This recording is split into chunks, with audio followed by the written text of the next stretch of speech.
Hi, I'm Dan Whittaker. I'm here today to talk to you about the difference between turning over the right side versus turning into the right side, and the difference that these two make to the consistency within your golf swing, the results you're going to be able to get, the reliability of being able to deliver the club back to the ball in a consistent manner, and the changes that these will have within your golf game. So first of all, what we need to do to differentiate what the difference is between the two of them. So if we just use this yellow stick along the floor right here that we can see, and we make a little cross section with the orange one, what we'd see is, okay, I'm going to put the orange stick over the inside of my right foot there. Turning over the right side would mean I've loaded over this right stick and my weight has gone over this right side. What it will generally mean is that my left hip has moved away from the line it started on and my weight is swayed to the outside of this right foot. This would be loading over that right side so that you could push back, through and forwards. The problem with this is that it creates a lot of inconsistencies. We're going to do a second video on this explaining how those inconsistencies come about through the force plate and how this is translated into the strike. But what we're looking for is the difference between that and turning into the right side. So turning into the right side, it means that the right hip has turned straight back. So if we have a look at my difference in my movement now, so the first one I moved over the outside of my right foot. See here, the right hip has turned back, my right shoulder is over the inside of my right thigh, and I've transferred my weight because my mass is on the front of my spine here, and I've turned that over my right leg or over the inside of it, but I haven't moved my whole body weight. Instead, what I've done is I've turned my right hip back, which is going to create space for my arms when I want to come down in the downswing, but I've been able to move into the right side, meaning when I move into it, my weight is moving to the inside of my right heel, okay, rather than the outside of it. You get a lot of people who would tend to see, will fold their right foot over like so, with the inside of the shoe coming up, meaning all of their weight has been displaced over the outside edge of the foot. It's very inconsistent trying to get back to the golf ball.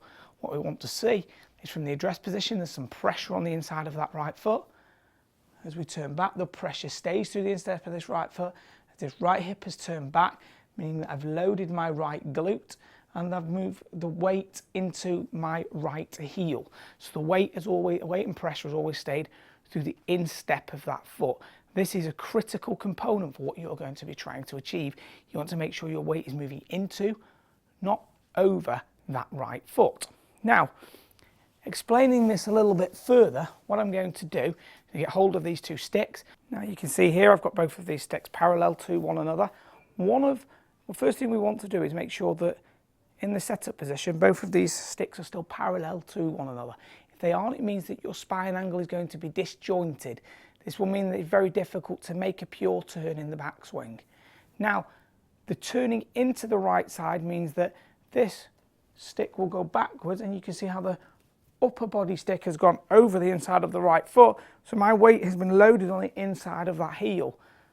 Okay, so I can feel some stretch through the inside of my right foot, feel my right glute has been loaded, and I can feel I'm really pressuring the floor.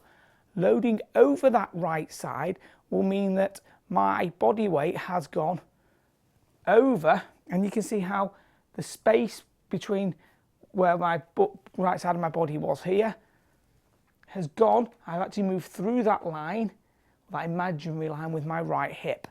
We'll have a look on the screen here. What we'll see with Zach Johnson is we'll see how his hip just turns beautifully back. So you can see there how that right hip turned back, creating a spacing, okay? We'll also see it now with a line drawn on it next to Matteo Manacero.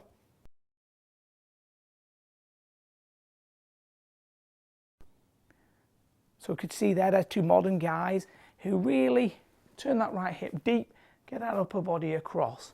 Another person who is doing it is Justin Rose. Justin's a very, very consistent performer. He too, getting this upper body across, loading this right glute going back, getting the pressure through the inside of the right foot, and we'll see that right here on the screen.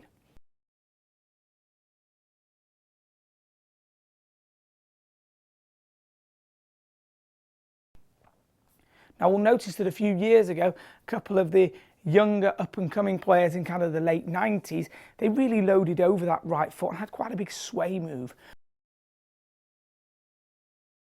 The problem with this movement is that when you've loaded over that right foot, you've got to work back. So this is going to create a huge amount of movement. You've got to time that movement from being across to getting back to the golf ball. So that movement across, as well as the directional movement of the club head, you've got to time all of those, as well as what your release point is going to be at the bottom. Generally, these things are going to create a lot of inconsistency within your golf swing. One other thing you want to be aware of is where the tailbone moves here. So I'm going to just highlight that with the golf club right here. Okay, so now what we'd see is as I turn my right hip back, we'll notice my tailbone moves towards the target. What this is meaning is when that tailbone is moving towards the target, that's just because my hips are oval in shape. It will always look like it's going that way because they can't be a perfect turn because they're not a perfect circle. What we're aiming for and looking at is the left hip staying as close as possible to the physical line it started on, right here, with the right hip turning back, so you're turning into, not over. Remember, over creates this movement, a lot of sway, a lot of timing issues associated to that, because you've got to time when you're going to release the club, how you're going to release it, and what your arms are going to do. When you're doing it and you turn into the right side, the club's going to react to you. You'll be a lot more consistent and you're going to be able to see how the arms, the body and the club react to one another, and you can deliver that club nice and consistently on a reliable basis. I really recommend that you work hard at that turn. Great exercise to practice with. You simply put a club across the shoulders, get into the address position. I don't like to see the arms go on either side of the shoulders like this because it tends to create too much of a rounding. Right over the centre of the sternum, and from here simply turn the right hip back and get the left shoulder over the inside of the right thigh and just work at that movement. And then what you can then do is move your arms away, grab the golf club, and you feel quite a lot of stretch down that left side and that upper left lat. It's a great way for you to be able to feel it. You feel how the stretch is there, the width you can generate, and how you can actually turn into the right side as opposed to over it to give you much more consistency, make it a lot easier to get back to the ball on a reliable basis. Hope you've enjoyed this video. If you'd like to see more from me, please subscribe to my channel. I also have more stuff coming on YouTube. We're going to be doing online golf lesson reviews. I do online lessons. Please get in touch with me if you'd like me to help you with your game. If you would like to visit me in person, I'm based here at Altrincham Driving Range. Subscribe to my Twitter and Facebook below. They've got some really good stuff on there that I'm sure will help you out a little bit further with your game.